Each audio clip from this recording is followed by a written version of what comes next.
everyone. This is Liz, and I'm a mindset coach. Aren't we having fun? We are in part 2 of chapter 11, the mystery of sex transmutation. This is by Napoleon Hill and from Think and Grow Rich, obviously. So we're going to start the second half of this chapter, starting out with why men seldom succeed before 40. I think this is really fascinating. I discovered from the analysis of over 25,000 people that men who succeed in an outstanding way seldom do so before the age of 40. And more often, they do not strike their real pace until they are well beyond the age of 50. This fact was so astounding that it prompted me to go into the study of its cause most carefully, carrying the investigation over a period of more than 12 years. This study disclosed the fact that the major reason why the majority of men who succeed do not begin to do so before the age of 40 to 50 is their tendency to dissipate their energies through overindulgence in physical expression of the emotion of sex. The majority of men never learn that the urge of sex has other possibilities, which far transcend in importance that of mere physical expression. The majority of those who make this discovery do so after having wasted many years at a period when the sex energy is at its height, prior to the age of 45 to 50. This usually is followed by noteworthy achievement. The lives of many men up to and sometimes well past the age of 40 reflect a continued dissipation of energies, which could have been more profitably turned into better channels. Their finer and more powerful emotions are sown wildly to the four winds. Out of the habit of the male grew the term sowing his wild oats. The desire for sexual expression is by far the strongest and most impelling of all the human emotions. And for this very reason, this desire, when harnessed and transmuted into action other than that of physical expression, may raise one to the status of a genius.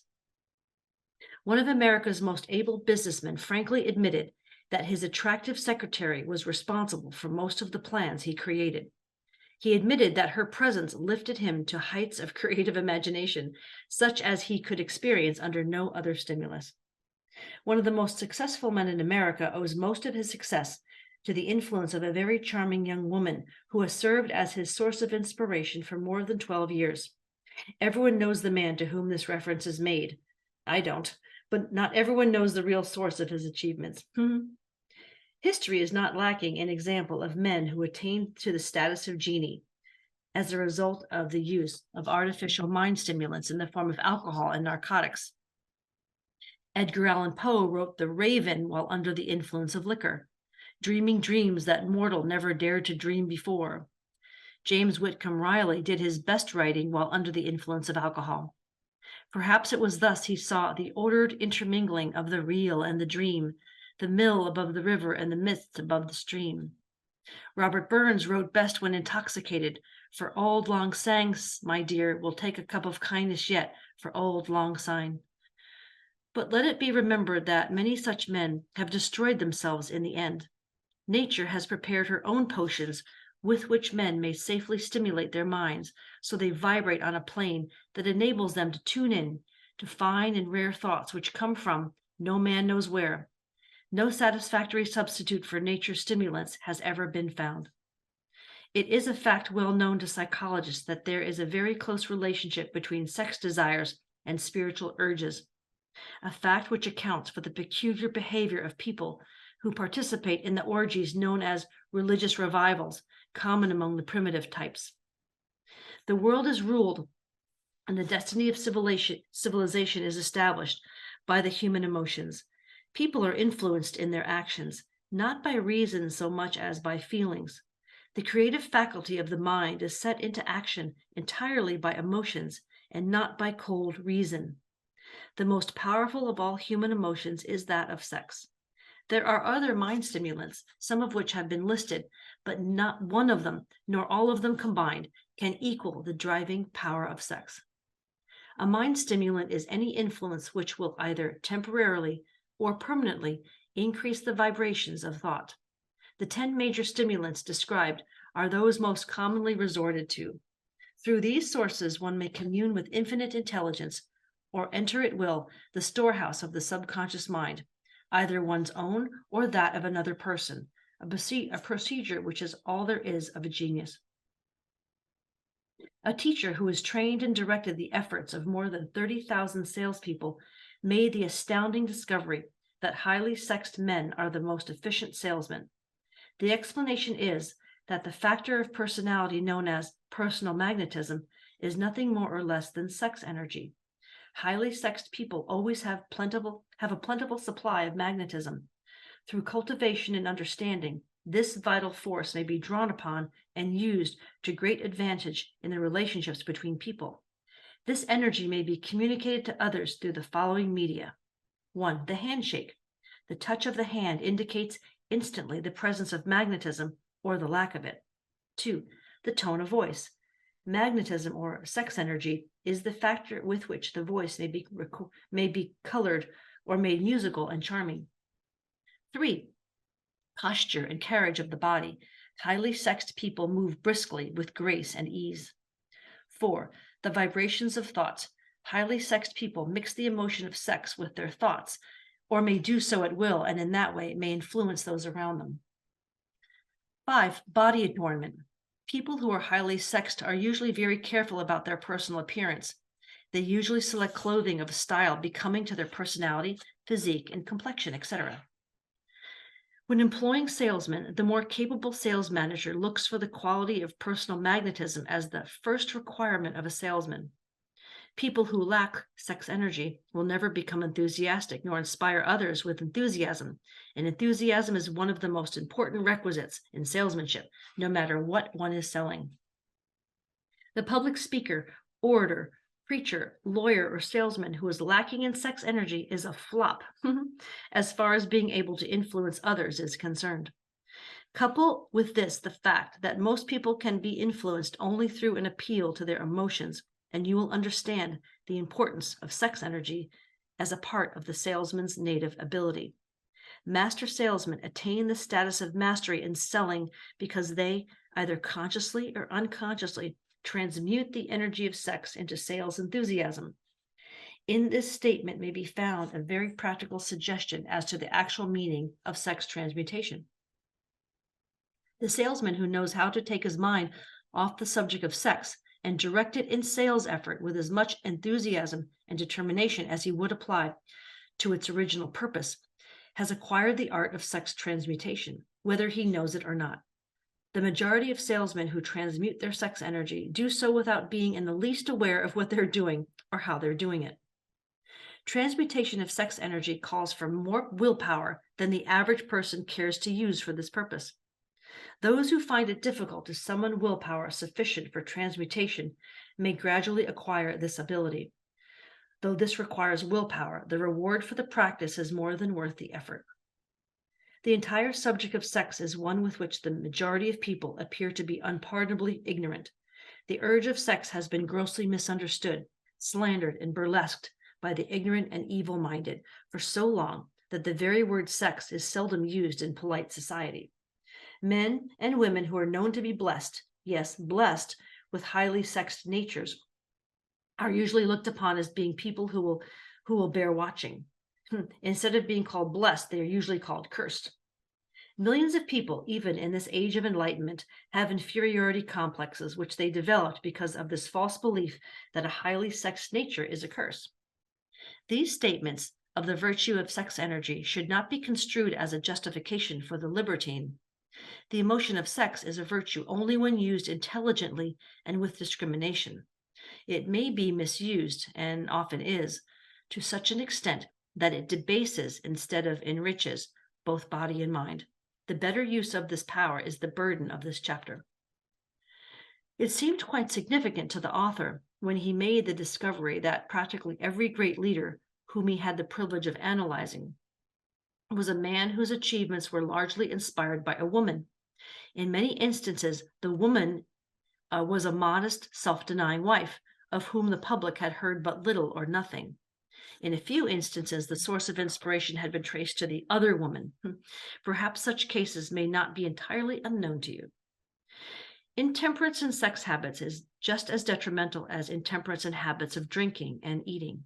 In this age in which we live, an age which began with the World War, intemperance in habits of sex is common. This orgy of indulgence may account for the shortage of great leaders. No man can avail himself of the forces of his creative imagination while dissipating them. Man is the only creature on earth which violates nature's purpose in this connection. Every other animal indulges in sex nature in moderation and with purpose, which harmonizes with the laws of nature. Every other animal responds to the call of sex only in season. Man's inclination is to declare open season.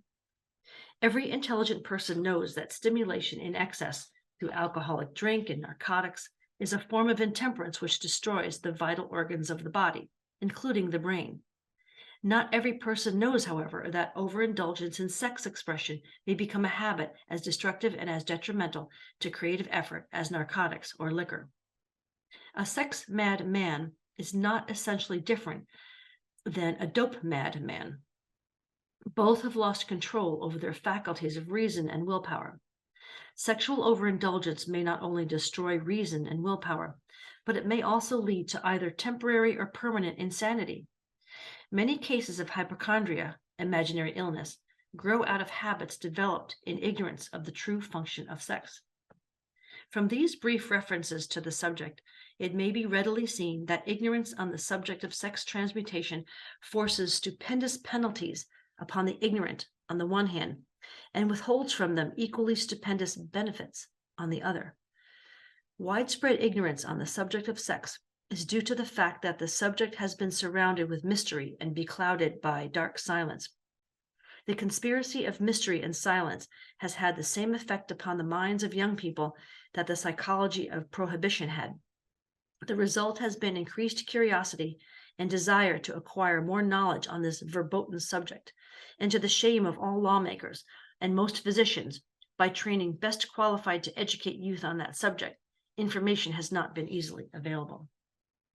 Seldom does an individual enter upon highly creative effort in any field of endeavor before the age of 40. The average man reaches the period of his greatest capacity to create between 40 and 60. These statements are based upon analysis of thousands of men and women who have been carefully observed. They should be encouraging to those who fail to arrive before the age of 40, and to those who have become frightened at the approach of old age around the 40-year mark. The years between 40 and 50 are, as a rule, the most fruitful. Man should approach this age not with fear and trembling, but with hope and eager anticipation. If you want evidence that most men do not begin to do their best work before the age of 40, study the records of the most successful men known to the American people, and you will find it. Henry Ford had not hit his pace of achievement until he had passed the age of 40. Andrew Carnegie was well past 40 before he began to reap the reward of his efforts. James J. Hill was still running a telegraph key at the age of 40. His stupendous achievements took place after that age. Biographies of American industrialists and financiers are filled with evidence that the period from 40 to 60 is the most productive age of man. Between the ages of 30 and 40, man begins to learn, if he ever learns, the art of sex transmutation. This discovery is generally accidental, and more often than otherwise, the man who makes it is totally unconscious of his discovery. He may observe that his powers of achievement have increased around the age of 35 to 40, but in most cases, he's not familiar with the cause of this change, that nature begins to harmonize the emotions of love and sex in the individual between the ages of 30 and 40, so that he may draw upon these great forces and apply them jointly as stimuli to action. Sex alone is a mighty urge to action, but its forces are like a cyclone. They are often uncontrollable. When the emotion of love begins to mix itself with the emotion of sex, the result is calmness of purpose, poise, accuracy of judgment, and balance. What person who has attained to the age of 40 is so unfortunate as to be unable to analyze these statements and to corroborate them by his own experience? When driven by his desire to please a woman, based solely upon the emotion of sex, a man may be, and usually is, capable of great achievement, but his actions may be disorganized, distorted, and totally destructive. When driven by his desire to please a woman, based upon the motive of sex alone, a man may steal, cheat, and even commit murder. But when the emotion of love is mixed with the emotion of sex, that same man will guide his actions with more sanity, balance, and reason. Criminologists have discovered that the most hardened criminals can be reformed through the influence of a woman's love. There is no record of a criminal having been reformed solely through the sex influence. These facts are well known, but their cause is not. Reformation comes, if at all, through the heart or the emotional side of man, not through his head or reasoning side. Reformation means a change of heart. It does not mean a change of head. A man may, because of reason, make certain changes in his personal conduct to avoid the consequences of undesirable effects. But genuine reformation comes only through a change of heart, through a desire to change. Love, romance, and sex are all emotions capable of driving men to heights of superachievement. Love is the emotion which serves as a safety valve and ensures balance, poise, and constructive effort. When combined, these three emotions may lift one to an altitude of a genius. There are genii, however, who know but little of the emotion of love. Most of them may be found engaged in some form of action which is destructive, or at least not based upon justice and fairness toward others. If good taste would permit, a dozen genii could be named in the field of industry and finance, who ride ruthlessly over the rights of their fellow men. They seem totally lacking in conscience. The reader can easily supply his own list of such men. The emotions are states of mind. Nature has provided man with a chemistry of the mind, which operates in a manner similar to the principles of chemistry of matter. It is a well-known fact that, through the aid of chemistry of matter, a chemist may create a deadly poison by mixing certain elements, none of which are, in themselves, harmful in the right proportions. The emotions may likewise be combined so as to create a deadly poison. The emotions of sex and jealousy, when mixed, may turn a person into an insane beast. The presence of any one or more of the destructive emotions in the human mind, through the chemistry of mind, sets up a poison which may destroy one's sense of justice and fairness.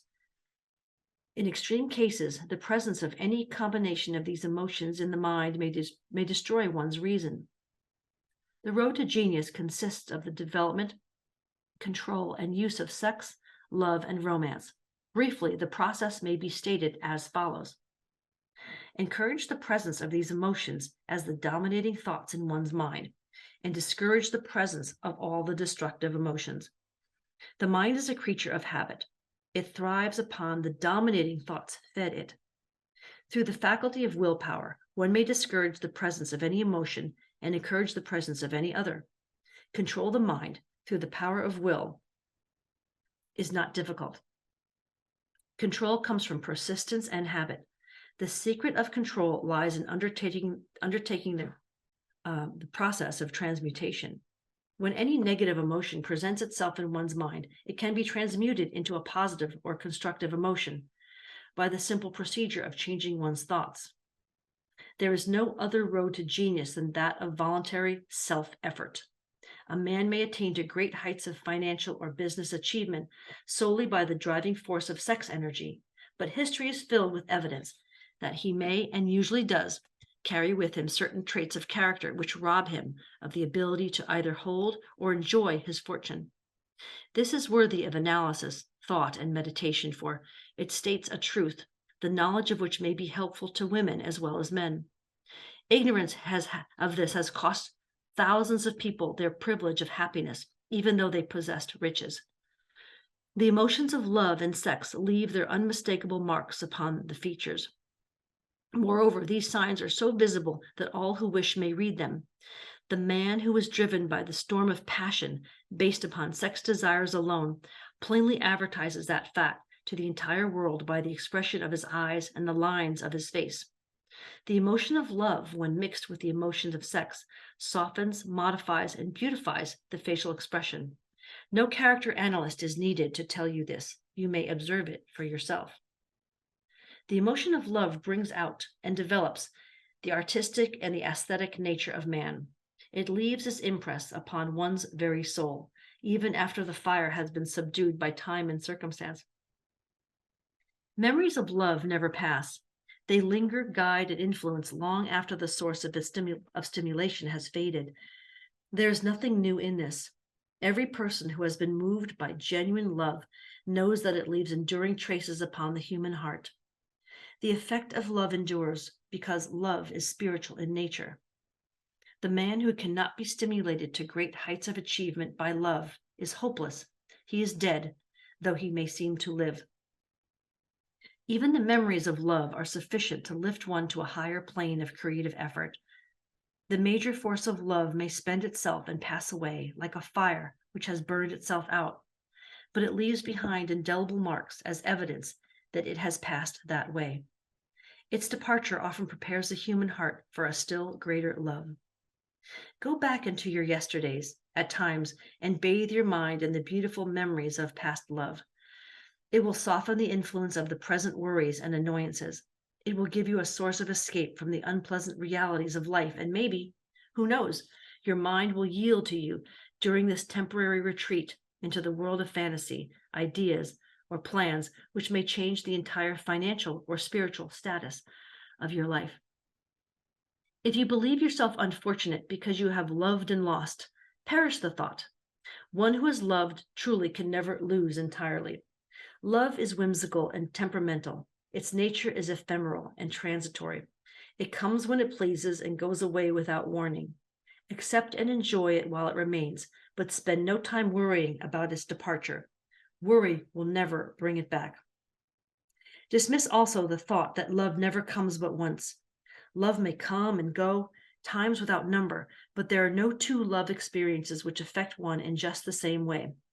There may be, and usually is, one love experience which leaves a deeper imprint on the heart than all the others, but all love experiences are beneficial except to the person who becomes resentful and cynical when love makes its departure.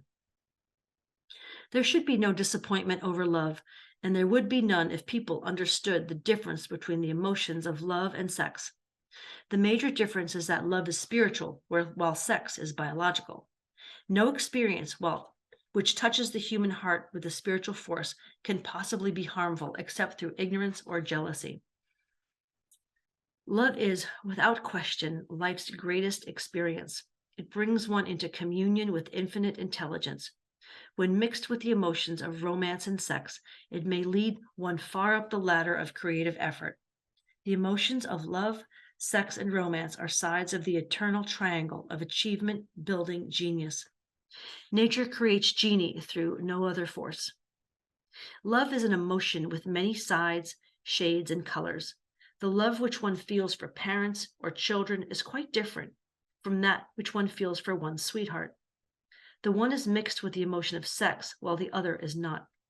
The love which one feels in true friendship is not the same as that felt for one's sweetheart, parents, or children, but it too is a form of love. Then there's the emotion of love for things inanimate, such as love of nature's handiwork. But the most intense and burning of all these various kinds of love is that experienced in the blending of the emotions of love and sex. Marriages not blessed with the eternal affinity of love, properly balanced in proportions with sex, cannot be happy ones and seldom endure. Love alone will not bring happiness in marriage, nor will sex alone. When these two beautiful emotions are blended, marriage may bring about a state of mind closest to the spiritual that one may ever know on this earthly plane. Yea, when the emotion of romance is added to those of love and sex, the obstructions between the finite mind of man and infinite intelligence are removed. Then a genius has been born. What a different story is this than those usually associated with the emotion of sex. Here is an interpretation of the emotion which lifts it out of its commonplace and makes of it a potter's clay in the hands of God, from which he fashions all that is beautiful and inspiring. It is an interpretation which would, when properly understood, bring harmony out of the chaos which exists in too many marriages. The disharmonies often expressed in the form of nagging may usually be traced to lack of knowledge on the subject of sex. Yeah, don't nag. Never works. Where love, romance, and proper understanding of the emotion and function of sex abide, there is no disharmony between married people. Fortunate is the husband whose wife understands the true relationship between the emotions of love, sex, and romance. When motivated by this holy triumvirate, no form of labor is burdensome, because even the most lowly form of effort takes on the nature of a labor of love. It is a very old saying that a man's wife may either make him or break him, but the reason is not always understood. The making and breaking is the result of the wife's understanding or lack of understanding of the emotions of love, sex, and romance. I believe this goes both ways. Despite that men are polygamous by the very nature of their biological inheritance, it is true that no woman has as great an influence on a man as his wife or partner, unless he is married to a woman totally unsuited to his nature. If a woman permits her husband to lose interest in her and become more interested in other women, it is usually because of her ignorance or indifference toward the subjects of sex, love, and romance. This statement presupposes, of course, that genuine love once existed between a man and his wife. The facts are equally applicable to a man who permits his wife's interest in him to die. Oh, yes. Married people often bicker over a multitude of trivialities. If these are analyzed accurately, the real cause of the trouble will often be found to be indifference or ignorance on these subjects.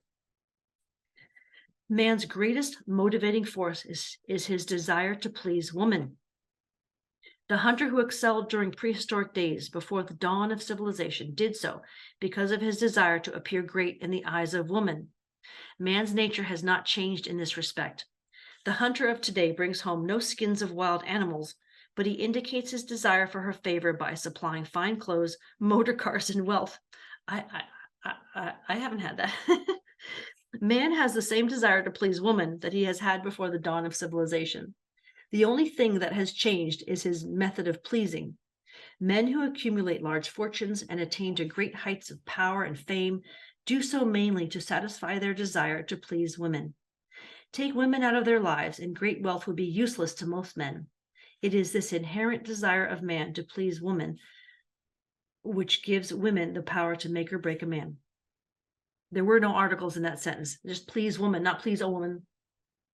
Anyway, the woman who understands man's nature and tactfully caters to it need have no fear of competition from other women. Men may be giants with indomitable willpower when dealing with other men, but they are easily managed by the women of their choice. Household 6. Most men will not admit that they are easily influenced by the women they prefer, because it is in the nature of male to want to be recognized as the stronger of the species. Moreover, the intelligent woman recognizes this manly trait and very wisely makes no issue of it. Some men know that they are being influenced by the women of their choice, their wives, sweethearts, mothers, or sisters, but they tactfully refrain from rebelling against the influence because they're intelligent enough to know that no man is happy or complete without the modifying influence of the right woman. The man who does not recognize this important truth deprives himself of the power which has done more to help men achieve success than all other forces combined. And that completes chapter 11. Thank you so much for listening.